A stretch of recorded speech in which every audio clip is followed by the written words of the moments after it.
Hey guys, কি অবস্থা? কেমন আছো তোমরা সবাই?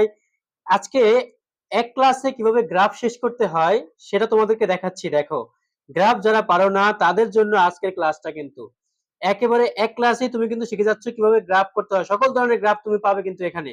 দেখো, আমরা এখানে অজীব রেখা অঙ্কনের জন্য কিভাবে গ্রাফ করতে হয় সেটা আমরা দেখবো আর কি। অজীব রেখাটা কিভাবে করতে হয়, এখানে অজীব রেখার জন্য মধ্যক নির্ণয়ের একটা সারণী দরকার ছিল আমাদের, শ্রেণীব্যাপ্তি, গণসংখ্যা, ক্রমরিত গণসংখ্যার। ঠিক ওই সারণীটা কিন্তু অজীব রেখা অঙ্কনের জন্য লাগে। তাহলে কি করতে হবে? শ্রেণীব্যাপ্তি, গণসংখ্যা, ক্রমরিত গণসংখ্যা লিখতে হবে। শ্রেণীব্যাপ্তি গণসংখ্যা তো দেওয়াই থাকে প্রশ্নে, বাকিটা কি তোমাকে করে নিতে হবে ক্রমযোজিত গণসংখ্যা। সেটা কিভাবে করে? গণসংখ্যা যা আছে প্রথমটা তাই থাকবে। প্রথমে আছে 4, 4 এর সাথে যোগ হবে কত? 15, 15। তাহলে 4 যোগ 15 হয় 19, 19 এর সাথে আবার 25 যোগ করলে হয় 44, তার সাথে আবার 4 যোগ করলে হয় 48, তার সাথে 2 যোগ করলে হয় 50। এখন আমাদের এটার পরে একটা কথা লিখতে হবে, একেবারে সিম্পল। এইটা কথা তুমি মুখস্থ করে ফেলবা অজীব রেখা অঙ্কনের জন্য, এটা মুখস্থ। আর কোন ধরনের কিছু লেখার দরকার নেই কিন্তু, এটা কি শেষ। কি করতে হবে এখন? ছক কাগজের প্রতি বর্গঘর সমান সুবিধামতো একক ধরে এক্স অক্ষ বরাবর শ্রেণীর উচ্চ সীমা নিব। কি নিব? শ্রেণীর উচ্চ সীমা নিব এক্স অক্ষ বরাবর। ওয়াই অক্ষ বরাবর নিব ক্রমযোজিত গণসংখ্যা। নিয়ে অজীব রেখা আঁকা হলো, ব্যাস শেষ কিন্তু। এটুকু লিখলেই শেষ, আর কিছু লেখার দরকার নাই। এখন যদি গ্রাফটা আঁকতে হবে, এখন শ্রেণীর উচ্চ সীমা পাবো কোথায়? এই যে একটা শ্রেণী আছে, শ্রেণী ব্যক্তিতে এই বড় যে মানটা সেটা কিন্তু শ্রেণীর উচ্চ সীমা। এগুলো নিব। কিভাবে নিব আমি দেখাচ্ছি। গ্রাফে প্রথমে অক্ষ আঁকতে হবে। এর নিচের দিকে একটা অক্ষ, সেটাকে বলা হয় এক্স অক্ষ। আবার উপরের দিকে যে একটা অক্ষ যাবে সেটাকে বলা হয় ওয়াই অক্ষ। তাহলে একটা হচ্ছে এক্স অক্ষ, একটা হচ্ছে ওয়াই অক্ষ। এক্স অক্ষে কি নিব? শ্রেণী উচ্চ সীমা নিব। আর ওয়াই অক্ষে নিব কি? ক্রমযোজিত গণসংখ্যা। মনে হলে ওয়াই অক্ষে ক্রমযোজিত গণসংখ্যা, এক্স অক্ষে হচ্ছে শ্রেণী উচ্চ সীমা। এরপরে কি করতে হবে?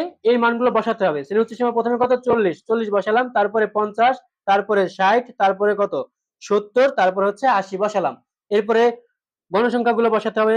ক্রমযুক্ত গণসংখ্যা তো বলেছি, সেগুলো বসাবো। বসানোর জন্য কি করতে হবে? আমাদের এই প্রত্যেকটা ঘরের ব্যবধান কিন্তু 5 করে। 5, তারপরে 10, তারপরে 15, 20, 25, 30, 35, 40, 45, 50। 50 পর্যন্ত এখানে নিতে হবে, কারণ এখানে মোট যা থাকে তা পর্যন্ত নিতে হবে, এর বেশি আমাদের নেওয়ার কোনো দরকার নাই, এটা মনে রাখতে হবে। তাহলে কি করবো আমরা এখন? এই মানগুলো বসাবো। কোন মানগুলো? দেখো, প্রথমে প্রথমে কত আছে ক্রমযুক্ত গণসংখ্যা? 4। এই 4টা বসাবো এখানে। 40 এর ঘরে 4, 4 কোথায়? 5 এর এক ঘর নিচে হলো 4, এখানে আমরা একটা ফোঁটা দিব। তারপরে 50 এ কত? দেখো, 50 এ হচ্ছে 19, 19 কোথায়? এই যে 20, 20 এর এক ঘর নিচে, এই যে 20 এর এক ঘর নিচে হচ্ছে 19, লেখা লিখলাম এখানে। এরপরে কত? 44, 44 পাবো কোথায়? 44 পাবো হচ্ছে আমরা এই 60 এর ঘরে 40, সেটা কোথায়? এই যে 40, 45 এর এক ঘর নিচে হচ্ছে 40, এখানে ফোঁটা দিতে হবে। তারপরে কত? 48, 48 কোথায়? এই যে 45 এর 3 ঘর উপরে, তাহলে কত? 45, 46, 47, এখানে হচ্ছে 48, এই লিখলাম। তারপরে কত? দেখো, তারপরে 80, 80 এর ঘরে হচ্ছে কি কত? 50, এই 50 হচ্ছে একেবারে সর্বশেষ, এইটা এখানে 50, এই ফোঁটা দিলাম।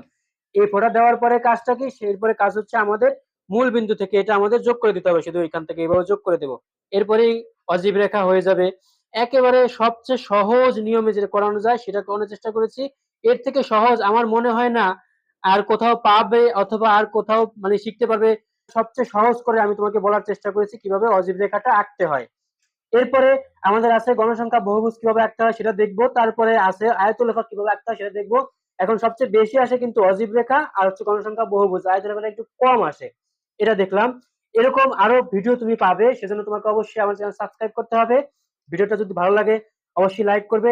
এখন তুমি কি ধরনের আরো ভিডিও চাও, অথবা তোমার কোনো ভিডিওতে মন্তব্য আছে কিনা, বুঝো নাই, বুঝছো কি বুঝো নাই, এজন্য তোমাকে অবশ্যই কমেন্টে জানাতে হবে।